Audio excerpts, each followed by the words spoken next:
Shalom Alechem, nous allons avoir le plaisir aujourd'hui de pouvoir ensemble étudier la page Lamed Hei du traité Nedarim Be'ezrat Hashem. Nous avions vu à la page Lamed Dalet, au verso de la page, cette ligne avant la fin, la question de Rav Chia bar Ravin.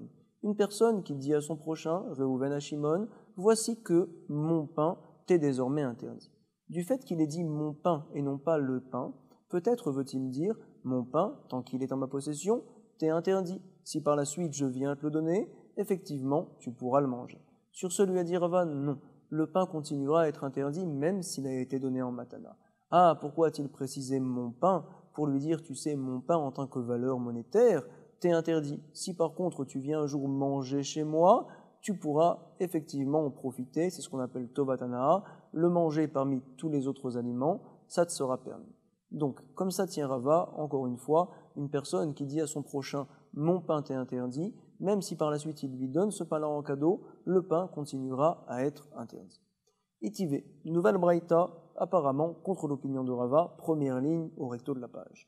Amarlo Ashileni Paratecha, une personne a dit à son ami, s'il te plaît, prête-moi ton bœuf, j'en ai besoin pour labourer. Son ami a voulu lui prouver qu'il est de bonne foi et qu'il n'a qu'un seul bœuf, c'est la raison pour laquelle il ne lui prête pas. Amarlo, il lui a dit, tu sais, Konam para shani kanui lecha, voici que ce bœuf-là te sera désormais interdit à vie, ou bien même, nechasai alecha, tous mes biens te seront désormais interdits pour toute ma vie, si jamais je suis menteur et j'ai d'autres bœufs que celui-ci. Imieshli para elazou. Également, au sujet du corps d'homme, je suis venu et j'ai demandé le marteau à mon ami. Il m'a donné la même réponse. Achileni kardomcha.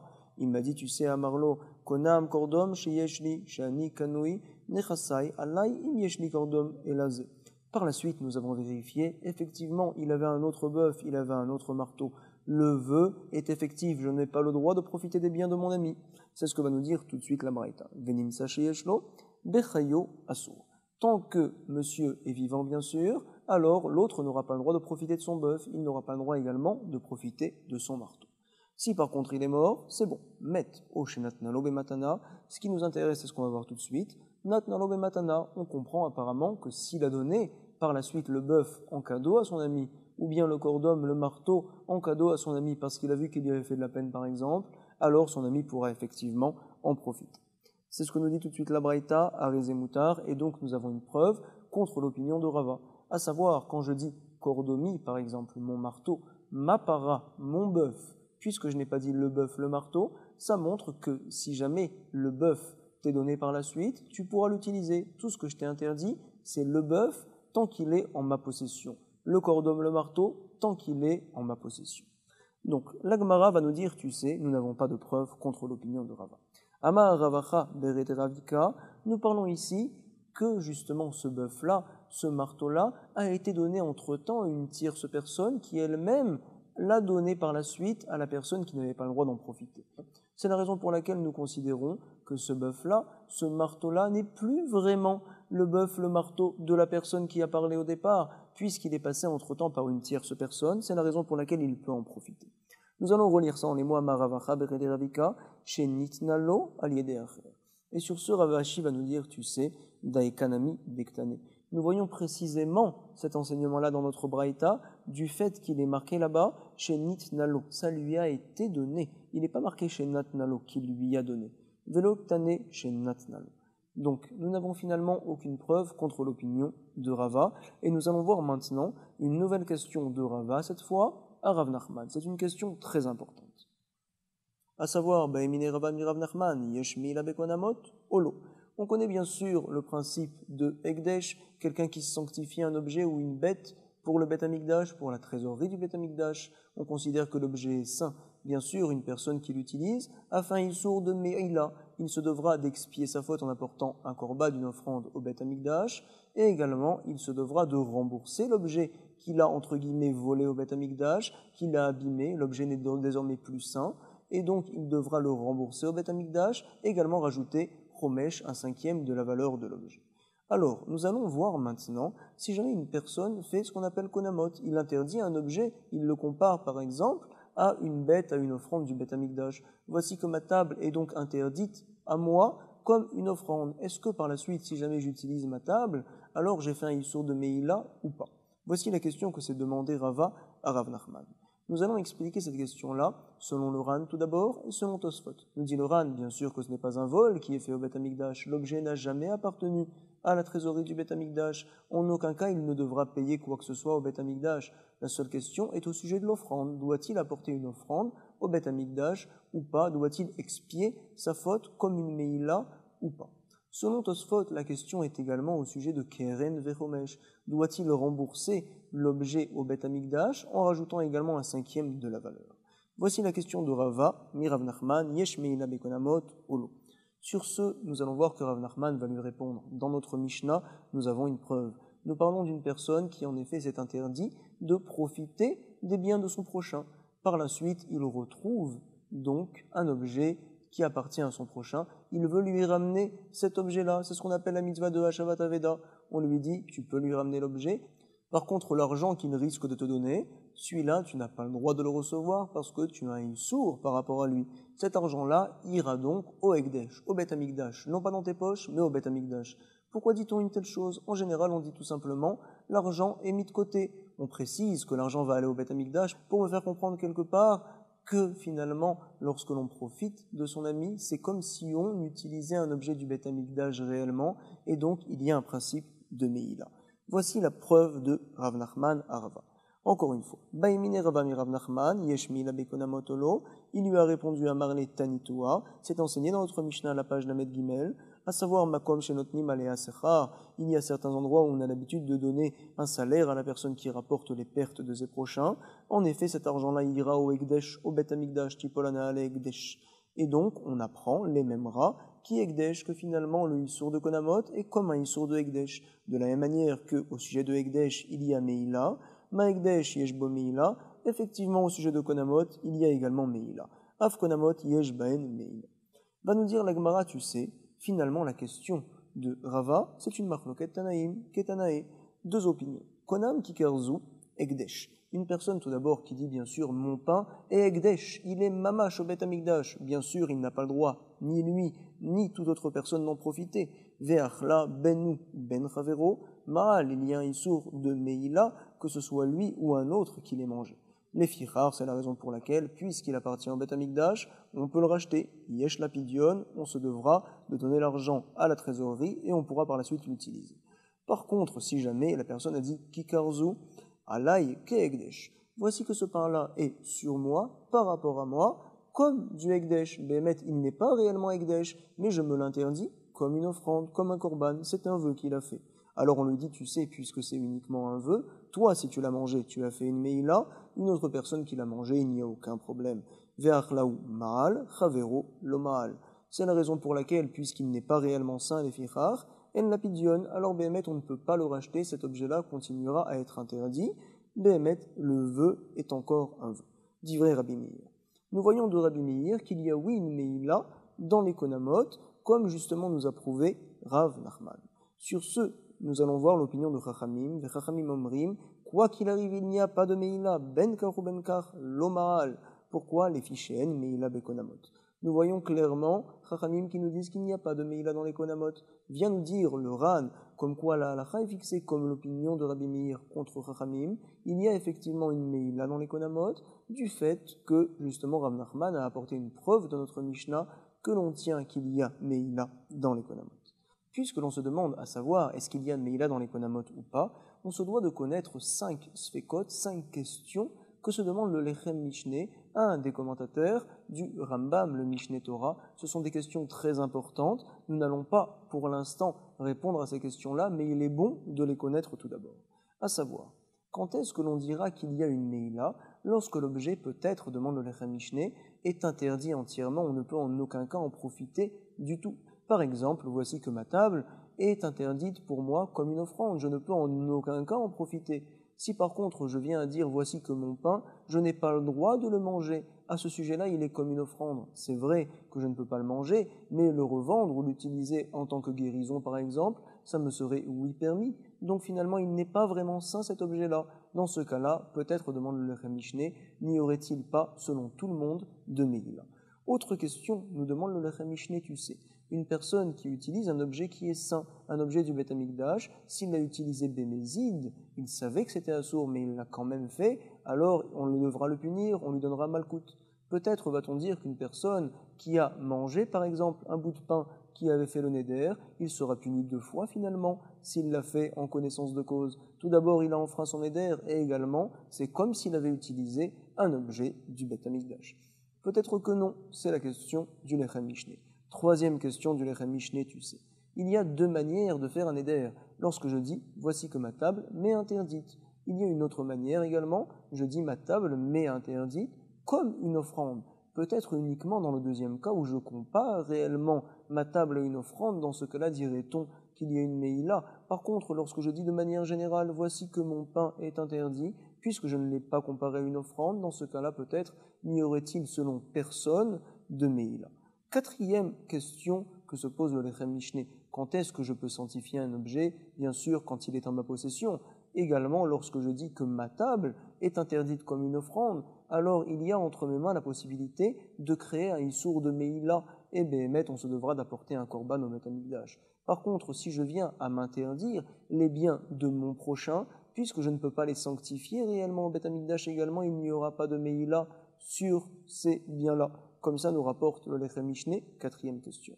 Nous allons voir encore donc la 5e question qui nous est rapportée, Mana me Adam Ze. Lorsque je dis de manière générale, je n'ai pas le droit de profiter de mon ami, puisque je n'ai pas dit clairement que ces biens me sont interdits, je n'ai pas donc précisé qu'est-ce qui m'est interdit. En général, je ne peux pas profiter de lui. Dans ce cas-là, peut-être selon tout le monde, n'y aurait-il pas de Meïla? La Meïla se pose sur un objet précis. Et dans ce cas-là, rien n'a été précisé. En tout cas, ce qu'on a oui précisé, c'est les 5 grandes questions de Lechem Mishneh. Les Mefarshim et les Poskim également se demandent ces questions-là et les analysent une par une. Nous, ce qu'on va faire, par contre, nous allons continuer la Gemara pour terminer le recto de la page Lamed-Hei. Nous sommes donc 7 lignes avant la fin du recto de la page Lamed-Hei. Nous allons voir maintenant la question de Ravacha, fils de Ravavia. Il a demandé à Ravashi, quelqu'un qui dit « Voici que mon pain est interdit à Yosef ». Yosef n'a pas entendu une telle chose. Est-ce que l'on dira par la suite, lorsqu'il donnera le pain à Yosef, que lui a fait la Avera, ou bien peut-être c'est Yosef, en recevant ce pain-là, qui a fait une Avera? 3 points très importants, on se doit de se rappeler pour comprendre la question. Tout d'abord, on sait qu'il y a Meïla Bekonamot, il y a un issour de Meïla, même dans les vœux, comme ça nous a expliqué Rav Nachman, il y a quelques lignes. Également, à la page Lamed Dalet, nous avions vu que, même lorsque je dis « mon pain » est interdit à mon ami, et non pas le pain en général, bien que je lui ai donné ce pain-là entre les mains, il n'a encore pas le droit d'en profiter. Autre point très important que l'on se doit de connaître et de savoir, à savoir, le Issour Meïla peut être de 2 manières.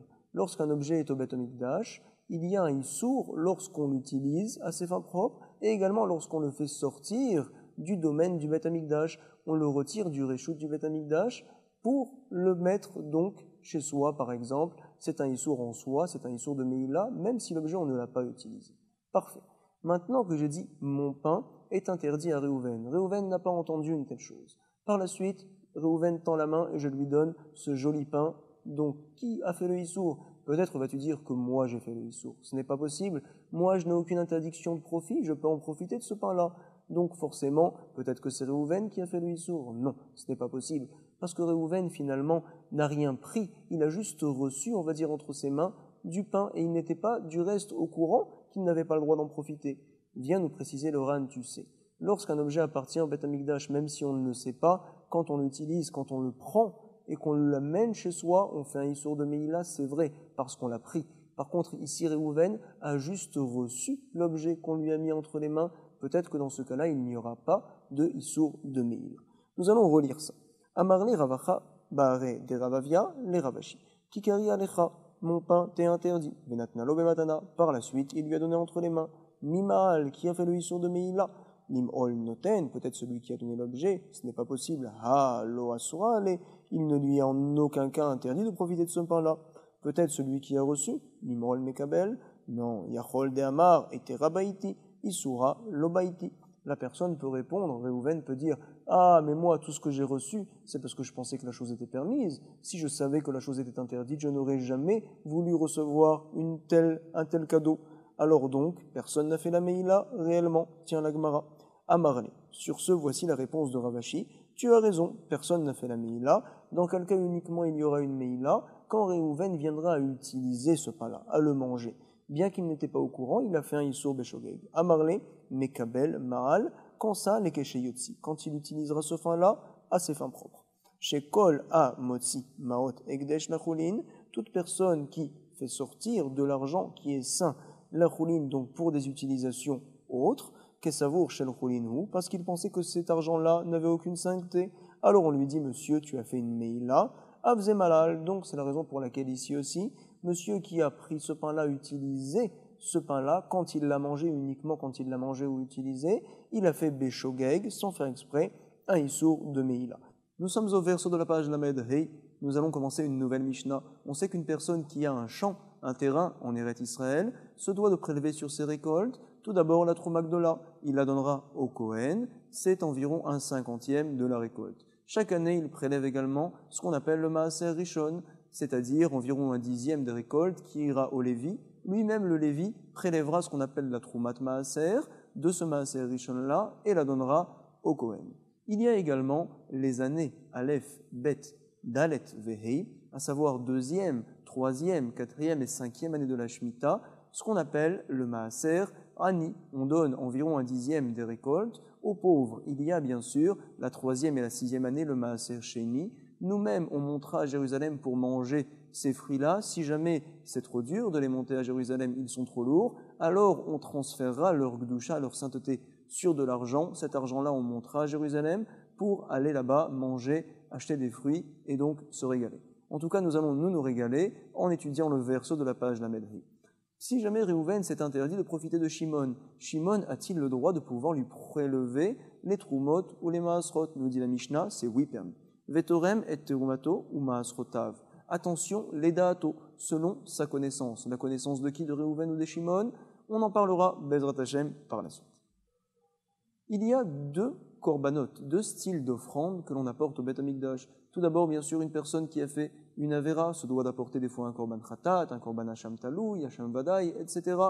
Ce korban-là qu'il apporte, c'est en fait pour pouvoir expier sa faute. Lui-même aurait dû se sacrifier devant Akadosh Baruch Hu du fait qu'il a fait une avera, mais Akadosh Baruch Hu, le maître du monde, par sa rachamim, par sa miséricorde, dit « Si jamais tu apportes un korban, ta faute sera pardonnée ». On sait également qu'il y a une mitzvah de smicha, on appuie de toutes ses forces sur le korban quand c'est un bœuf, quand c'est une vache par exemple, pour dire voici que toutes mes fautes passent sur la bête et donc que la bête soit sacrifiée à ma place. Bien sûr, en aucun cas, on ne peut apporter un korban pour son ami si jamais son ami n'est pas au courant. Comme ça, nous allons voir par la suite. Il y a un autre korban que l'on apporte. Cette fois, c'est une personne qui n'a pas fait particulièrement d'avera, il n'a fait aucune avera spéciale. Par exemple, la yoledette, madame a accouché, pour que, à la fin de cette métahara, de son impureté, elle puisse manger des kodashim, alors il faudra qu'elle apporte des korbanot, des offrandes. Il y a également le metzora, une personne qui a eu des plaies sur le corps, se doit lui également d'apporter à la fin de son impureté certains korbanot pour pouvoir par la suite manger des kodashim. Également, quel est le din du zav? Le zav, c'est une personne qui, sans érection, voit justement une perte de semence, on va dire, et si jamais il voit ça 3 fois d'affilée, il se devra d'apporter des korbanot après avoir 7 jours d'impureté, et par la suite, il pourra manger justement les kodashim. Madame Zava, quel est le din de la Zava? Une dame, bien sûr, voit en règle générale tous les 30 jours, tous les 35 jours. Si jamais elle a des pertes de sang, à des jours où on ne s'attendait pas du tout, au milieu de son marzor par exemple. Alors, si c'est 3 jours d'affilée, elle aura 7 jours d'impureté, et à la fin de ces 7 jours-là, elle apportera des offrandes, des korbanot, pour par la suite pouvoir manger des kodashim. Bien sûr, elle s'appelle Mechoussar Kippourim. Il lui manque un korban pour pouvoir manger les kodashim, mais elle n'a fait en aucun cas une avera. On verra par la suite que l'on pourrait apparemment apporter, selon Rabbi Yochanan, un korban pour une personne, bien que la personne n'est pas au courant. Par exemple, le mari pourrait apporter pour madame son korban, parce que son korban, ce n'est pas pour expier une faute, mais tout simplement pour lui permettre par la suite de manger les kodashim. Une personne qui a beaucoup d'argent doit amener, en règle générale, un bœuf, par exemple, une vache. Si jamais il n'a pas beaucoup d'argent, alors on lui permettra, dans certains cas, d'apporter 2 oiseaux, Torim ou Beneyona. Nous dit la Mishnah, ou Makriv alav kinezavin ou kinezavot. Si jamais Réhouven s'est interdit de profiter de Shimon, Shimon est Cohen, et Réhouven a été Zav. Alors on dit, tu sais, Shimon, tu peux très bien apporter Kinezavin pour faire en sorte que Réhouven par la suite puisse manger les Kodashim. Un Ken, c'est un nid de deux oiseaux, comme on a dit, les Torim ou les Beneyona. Donc nous allons reprendre ça. Ou Makrivalav Kinezavin ou Kinezavot. Bien que Réhouven ne peut pas profiter de lui, quand même, Shimon à Cohen peut apporter les korbanot pour faire en sorte que Réhouven par la suite mange les Kodashim. Également, Kiné Yoladot. Si jamais Léa, qui a accouché, n'a pas le droit de profiter de Shimon, qui est Cohen, Shimon peut apporter les korbanot pour elle. Nous dit la Mishnah, Chataot, Ve'ashamot. De quel Chatat, de quel Hacham on parle, on verra par la suite. Autre halakha très importante nous enseigne la Mishnah. Umelamdo midrash halachot ve'agadot. Réhouven n'a pas le droit de profiter de Shimon, mais Réhouven ne peut pas apprendre la Torah. Shimon vient le voir, il a le droit de lui enseigner le midrash, bien sûr, c'est permis. Également des halachot et des agadot. Ve'agadot, agadot, donc c'est du lachon agada, parler. Quand les chachamim parlent, on apprend beaucoup de choses. Et donc Shimon pourra venir et enseigner ces choses-là à Réhouven, c'est permis. Attention, Shimon, une chose tu ne peux pas lui enseigner, c'est la Torah écrite. Aval lo yelamdenu mikra. Pourquoi? On verra par la suite. Aval melamed ou et banav ved benotav mikra. Shimon veut enseigner aux enfants de Réhouven la Torah écrite, les 5 Rumashim. Alors on lui dit, tu sais, tu peux enseigner à ses enfants, à ses fils, à ses filles également, la Torah écrite. On voit qu'on enseigne ici dans la Mishnah la Torah aux enfants, parce que finalement ce n'est pas un profit que Réhouven va avoir, c'est finalement le fait que par la suite il ne sera pas obligé de payer un professeur particulier pour enseigner à ses enfants la Torah écrite. Ce n'est pas suffisant pour être considéré comme un profit assez important qui interdirait à Shimon d'enseigner aux enfants. On voit aussi dans la Mishnah qu'on a l'habitude d'enseigner la Torah écrite aux filles. Béhémet, certains ne tiennent pas la guerre ça ici, disent que l'on parle ici que des banim. Ils changent quelque peu les mots dans la Mishnah, comme ça nous voyons dans le tour. Et Béhémet, aux filles, on n'enseigne pas la Torah écrite. Viens nous enseigner le Chafetz Chaim de nos jours. Ce n'est pas pareil, nous sommes de nos jours loin malheureusement, et nous avons besoin de nous rapprocher du maître du monde. C'est la raison pour laquelle on enseigne aux filles, bien sûr, les halachot et également la Torah écrite. On leur donne de la émouna, du bitachon, et on leur enseigne la Torah. Bien sûr, pas la Gemara. La Gemara, c'est entre vous et moi. Nous allons relire la Mishnah. Vetorem et terumato ou maasrotav. Shimon peut prélever la trouma et les maaser de Réhouven, bien que Réhouven ne peut pas profiter de lui, les daato selon sa connaissance. Ou makri balav kinezavin ou kinezavot. Shimon à Cohen peut apporter les korbanot d'un zav, d'une zava, bien que ce zav, cette zava-là, ne pouvait pas profiter de lui. Et également, kiné yoledet, les oiseaux de la yoledet, madame qui a accouché, Shimon peut apporter ces korbanot-là. Chataot ve'ashamot. Et on avait dit, umelamdo, midrash, alachot ve'agadot. Shimon, donc, peut enseigner à Réhouven la agada, la halacha, le midrash, mais pas la Torah écrite. Avalo yelamdenu mikra. Par contre, il peut enseigner aux enfants de Réhouven la Torah écrite, aux garçons et aux filles. Aval melamed ou et banav, ve'ed benotav mikra. Nous connaissons bien sûr le principe de chaliar dans la Torah. Un envoyé, je peux envoyer quelqu'un pour des choses très importantes des fois. Par exemple, Réhouven veut se marier avec Léa, mais Léa est loin. Il peut envoyer son ami pour aller lui donner une bague, lui donner une pièce des fois, s'il n'a pas beaucoup d'argent. Et donc Léa recevra la pièce, recevra la bague, elle sera considérée comme mariée désormais avec Réhouven. C'est ce qu'on appelle le principe de chaliar. Également pour les guettes, on sait que Réhouven veut divorcer Léa par la suite, alors il peut envoyer un chaliar pour aller remettre le guet à Léa. Lorsque j'ai un korban à apporter, lorsque j'ai une offrande à apporter au Beth Amikdash, je la donne au Kohen et lui la sacrifie. Est-ce que le Kohen est mon envoyé quelque part, ou bien peut-être est-il l'envoyé tout simplement d'Akadosh Baruch Hu? Il n'est en aucun cas considéré comme mon envoyé. Quelle est la nafkamina de cela? C'est ce que la Gemara va se demander tout de suite. Ibaïléou, ils ont demandé au Beth Midrash, Ane Kohane Shlochedidan Havu, est-ce que les Kohanim sont nos envoyés à nous, ou bien peut-être les envoyés du ciel tout simplement? O Shloche Deshmaya. Nous dit la Gemara, les Maï nafkamina. Qu'est-ce que ça peut changer qu'ils soient les envoyés de Akadosh Baruch Hu, ou bien nos envoyés à nous? La Gemara va nous dire tout simplement au sujet de Moderana, quelqu'un qui fait un éder, Réhouven, c'est interdit de profiter de Shimon. On sait que prendre un envoyé, un chaliar qui va faire ce qu'on lui demande, alors c'est vraiment un grand révar, c'est un grand profit, c'est un profit monétaire du reste, qui a une valeur particulière, et c'est interdit. Si jamais Réhouven ne peut pas profiter de Shimon, Réhouven ne peut en aucun cas nommer Shimon comme envoyé pour lui rendre tel et tel service, pour aller faire telle et telle chose. Si par contre je dis que les Kohanim ne sont pas nos shlichim, ils ne sont pas nos envoyés, mais c'est tout simplement les envoyés du ciel d'Akadosh Baruch Hu. En fait, ils ne font pas ça pour nous, d'une part, et également, c'est donc leur travail qu'ils ont à faire au Beth Amikdash, ce n'est pas un profit que je prends de leur part. C'est ce que l'Agmara va nous dire tout de suite. Iyamart, si tu dis, des shluchei didanavu, que ce sont nos envoyés à nous, ha mais anele, alors il y a une grande ana, un grand profit, et donc ça sera interdit veaso. Vei amart, et si tu me dis des shluchei des shmaya, qu'ils sont envoyés par le maître du monde, tout simplement, alors charé, c'est permis. Ce n'est pas, on va dire, un profit si grand, un profit qui a une valeur monétaire qui fait que je ne pourrai pas profiter de Monsieur Cohen. Comme ça, nous rapporte l'Agmara. Et l'Agmara va nous dire, Maï, Tashma, viens, écoute la Torah, écoute la Mishnah que l'on vient de lire précédemment. On apprend de là-bas, Makri valav kinezavin ou kinezavot. Tout simplement, si jamais Shimon et Cohen, il peut apporter les kinim, le nid, les deux oiseaux, Ben et Yona, ou bien les Torim, pour le Zav, pour la Zava, bien que la Zava ne pouvait pas profiter de lui. Tu vois que les Kohanim sont les Shluchim, sont envoyés par Akadosh Baruch Hu et non pas par nous. C'est ce que l'Agmara dit tout de suite. Yamart Shluchadidan Kameanele. Ah, nous dit l'Agmara, mais attends. Ultamer, litne makrivalav korbanot. Selon toi, selon ta compréhension, qui sont donc ces Kohanim-là envoyés par le ciel? Pourquoi parle-t-on particulièrement dans la Mishnah de Mechusre Kippurim, de personnes qui n'ont pas fait de Havera? Ils ont tout simplement besoin qu'on apporte un korban pour que par la suite, ils puissent manger les Kodashim. On aurait dû me dire tout simplement dans la Mishnah, Monsieur Cohen peut apporter tout style de korban, que ce soit un korban khatat, un korban hacham pour des Haverot, ou bien des Mechusre Kippurim. C'est ce que dit l'Agmara. Ulta Amer, et selon ta svara à toi, selon ta compréhension, qui dit qu'ils sont donc shluché des shmaya. Litne makriv alav korbanot, on aurait dû dire dans la Mishnah, il apporte tous les korbanot.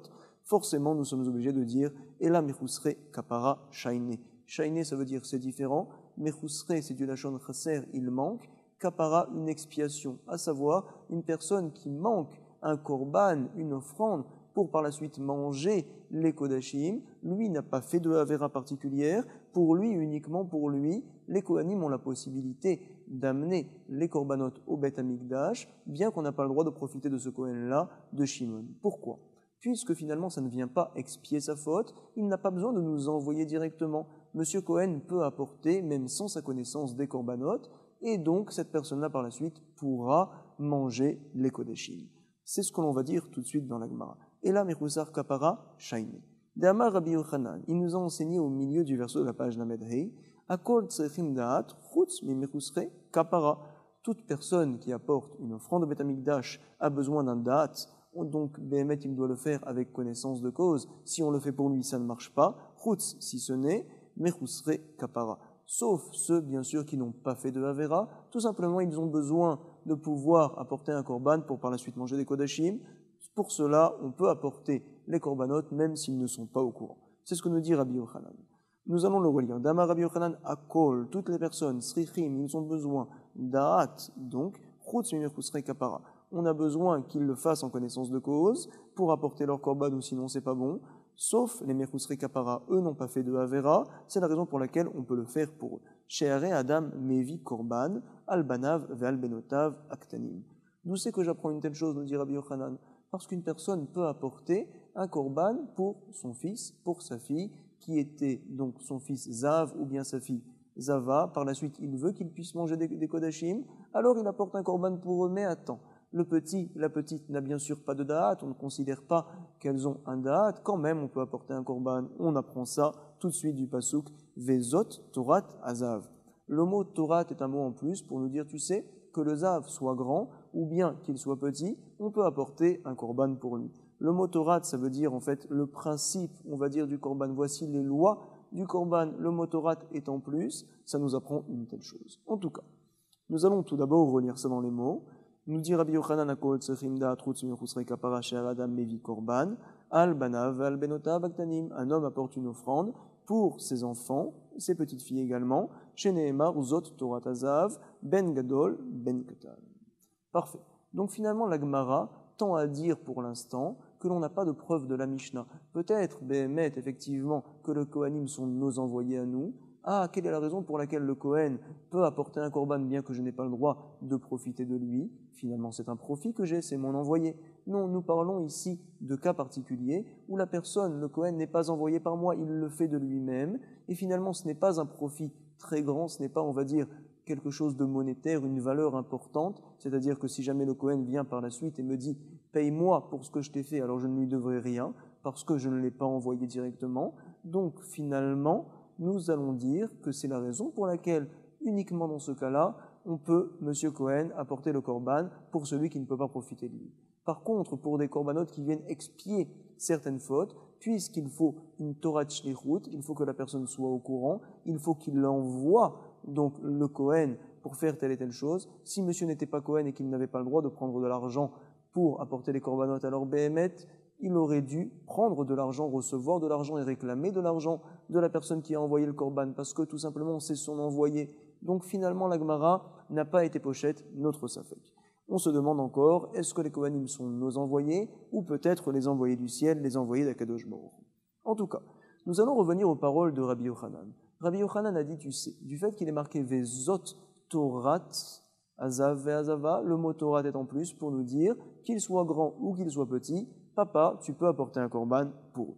Ah, si c'est comme ça, il y a un autre pasuk, Vezot Torah ta Yoledet, on parle d'une Yoledet, une fille qui a accouché, et apparemment, puisque Torah est en plus, ça voudrait dire que même si elle est petite, alors le mari pourrait apporter un korban pour elle, mais va nous dire la Gemara, attends, une petite fille ne peut en aucun cas accoucher, avoir des enfants. Une petite fille, c'est une fille qui a moins de 12 ans et un jour. Et d'où c'est qu'on sait une telle chose qu'elle ne peut pas avoir des enfants? Tout d'abord, Ela me'ata le Rabbi Yochanan, Zot Torah ta Yoledet, puisque Torah est en plus, qu'est-ce qu'on devrait apprendre? Ben Ketana ou Ben Gedola? Ah, mais attends, Ketona bat ledahi, est-ce qu'une petite fille peut accoucher? En aucun cas. Pourquoi? Nous a enseigné Rav Bibi, il a rapporté cette braïta-là devant Rav Nachman, Veha Tane Rav Bibi Kamel Rav Nachman, il y a 3 filles qui ont le droit de pouvoir avoir des relations en mettant justement un mort. C'est un tissu épais pour faire en sorte que les semences de monsieur ne rentrent pas dans son corps et qu'elle ne tombe pas enceinte. Pourquoi? Si elle tombe enceinte, elle devrait mourir si jamais c'est une petite fille, ou bien si elle est yoledette, si elle a accouché et qu'elle allaite son enfant, alors ça fera des problèmes, son lait sera moins bon et l'enfant qui est né auparavant risque d'être mis en danger. La 3e fille qui peut avoir une relation en mettant un mort, et elle se doit de le faire du reste, en mettant un gros tissu pour ne pas tomber enceinte, c'est une méoubéret, une fille qui est déjà enceinte. Parce que, à l'époque de la Gemara en tout cas, une fille qui était enceinte pouvait retomber enceinte à certaines périodes de la grossesse et mettre les enfants, les bébés, en danger. De nos jours, on n'a plus une telle chose, mais en tout cas à leur époque, c'était oui possible. Nous rapporte le Ben Ishraï, puisque l'on parle de Ishtanu Advaim, les corps ont changé depuis l'époque. Il est marqué dans la Gemara qu'une personne qui boit ou qui mange debout est plus proche de la mort que de la vie. C'est très dangereux. Et de nos jours, beaucoup ont l'habitude de manger debout, également de boire debout. Et sur ce, nous dit le Ben Ishraï, bien que le Harizal était makpid de ne plus faire une telle chose, mais les corps ont changé. Et donc, on peut le faire, il n'y a pas de problème selon la stricte halakha. Ici aussi, également, nous allons dire qu'il n'y a pas de danger de nos jours parce que les corps se sont changés. Également, on nous rapporte le Chazonish, quelque chose de formidable, il est marqué dans la halakha, que faire tomber ses ongles donc par terre, c'est donc un maasé rish'out, c'est pas bien, c'est très grave de faire une telle chose. Une dame qui est enceinte risque de marcher sur l'ongle et de perdre son enfant. Nous dit le Chazonish, comme quoi de nos jours, il n'y a plus ce rachach-là. Madame ne perdra pas son enfant du fait qu'elle marchera sur les ongles. En tout cas, je vous laisserai voir la halakha, comme quoi de nos jours également on a l'habitude de mettre les ongles à la poubelle ou dans les toilettes. En tout cas, nous allons justement revenir dans notre sugia. Nous avait enseigné Rav Bibi devant Rav Nachman, il avait rapporté une braïta, 3 filles ont le droit de pouvoir avoir une relation avec un mort et elles se doivent de le faire du reste avec un tissu épais, c'est lesquelles une fille qui est ktana, qui a donc entre 11 ans et un jour et 12 ans et un jour. Pourquoi? Si elle tombe enceinte, c'est sûr qu'elle mourra. Comme ça, justement, nous explique le Ran. Et donc, nous apprenons d'ici que l'Aktana ne peut en aucun cas avoir des enfants accouchés. Si ce n'est, nous dit le Ran, qu'il y a un avis qui pense que si jamais elle a un enfant alors qu'elle est bébé encore, ça veut dire, c'est une preuve comme quoi elle a déjà grandi et qu'elle n'est plus considérée comme une petite fille, mais comme une grande fille. Donc forcément, Vezot, Torah Yoledet, ce pasouk-là, Torah, le mot en plus, ne vient pas nous apprendre qu'elle soit petite ou qu'elle soit grande, alors le mari peut apporter un korban pour elle. Non, ce n'est pas vrai, parce qu'une petite fille ne peut en aucun cas accoucher, avoir des enfants. Nous allons relire ça. Veha Tane, Ravibi Kamede Rav Nachman, Shalosh Nashim, il y a 3 femmes, les Shemshot, qui ont des relations avec leur mari, des morts avec un tissu épais, ce qu'on appelle un mort.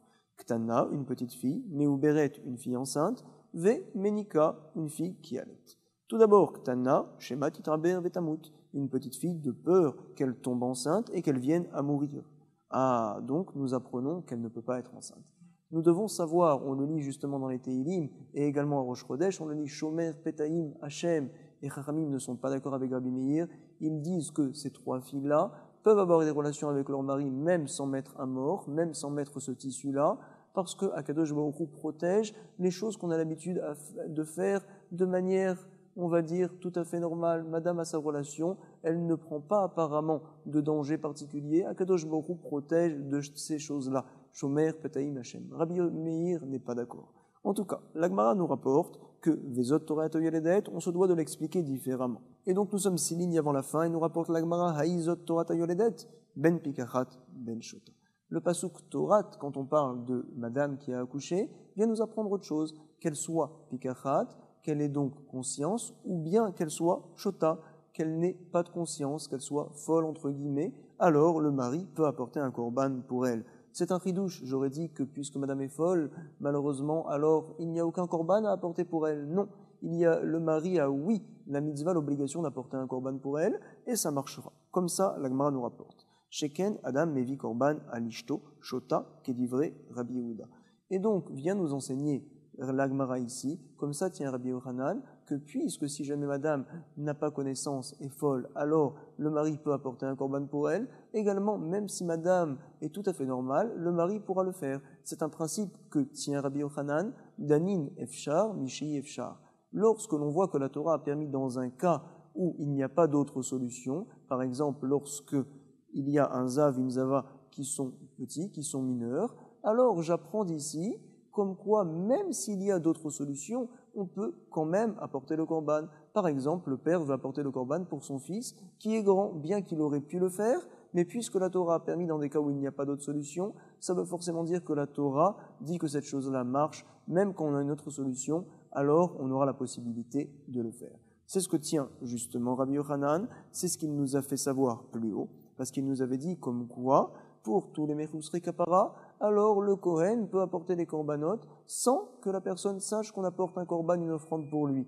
D'où c'est qu'on apprend une telle chose? De Katan, de Ketana, le petit garçon, la petite fille, bien que là-bas il n'y avait pas d'autre solution, et ici plus haut il y avait une autre solution, le monsieur aurait pu apporter un korban avec sa connaissance, quand même nous enseigne Rabbi Yochanan, Danin Efshar, Mishi Efshar, Efshar possible, Efshar c'est pas possible, Danim on apprend, c'est-à-dire on apprend donc d'un cas où c'est pas possible, on apprend pour un cas où c'est oui possible de faire différemment, mais quand même la Torah nous a permis de faire une telle chose. En tout cas, nous rapporte la Gemara des Tanya, d'où c'est que l'on voit que le mari peut apporter un korban pour sa femme qui n'a pas de connaissance, qui n'a pas connaissance, qui est Shota, des Tanya Rabbi Yehuda Omer, Adam mevi korban ashir alishto, vekol korbanot shechayevet.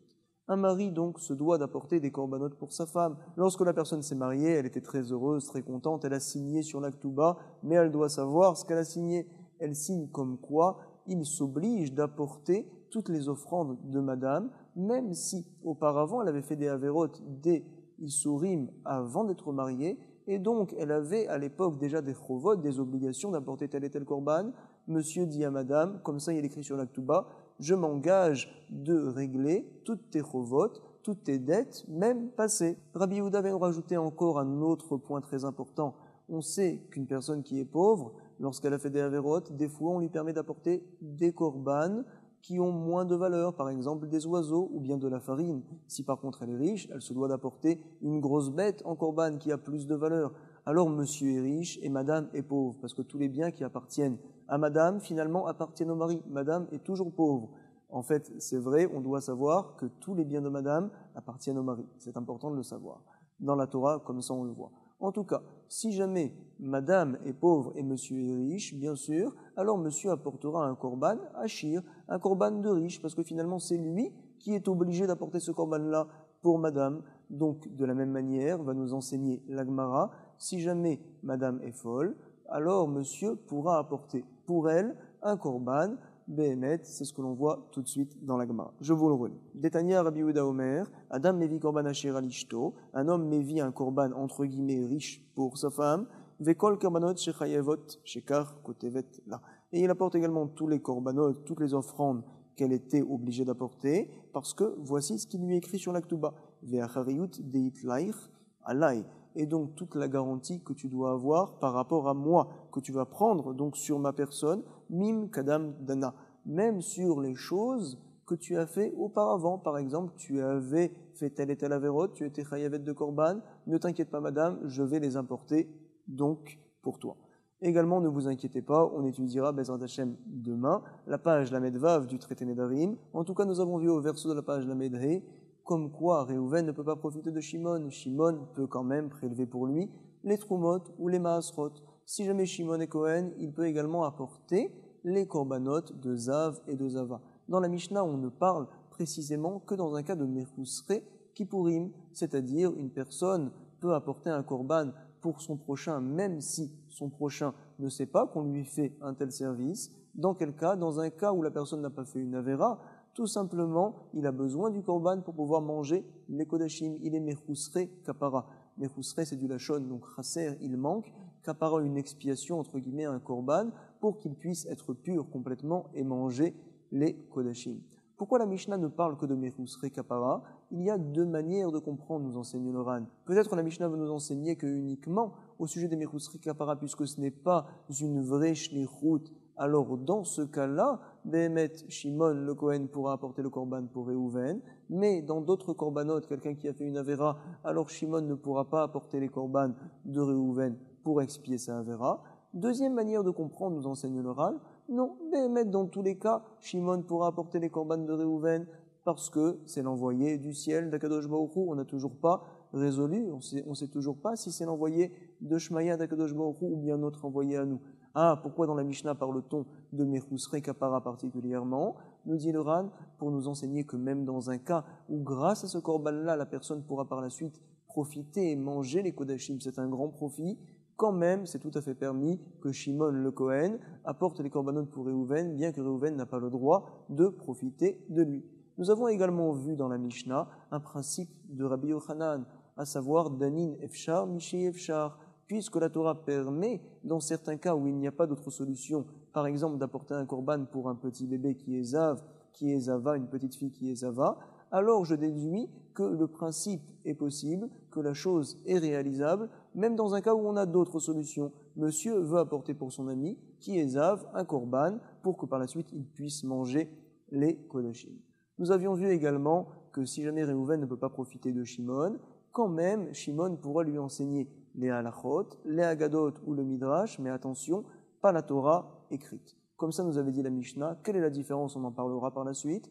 Enseigner par contre à ses enfants, à ses garçons, à ses filles, la Torah écrite, c'est oui permis, ce n'est pas considéré comme un profit assez important pour que la chose soit interdite. En tout cas, il est oui permis de réviser cette page-là, Be'atzlacha rabba kol tov.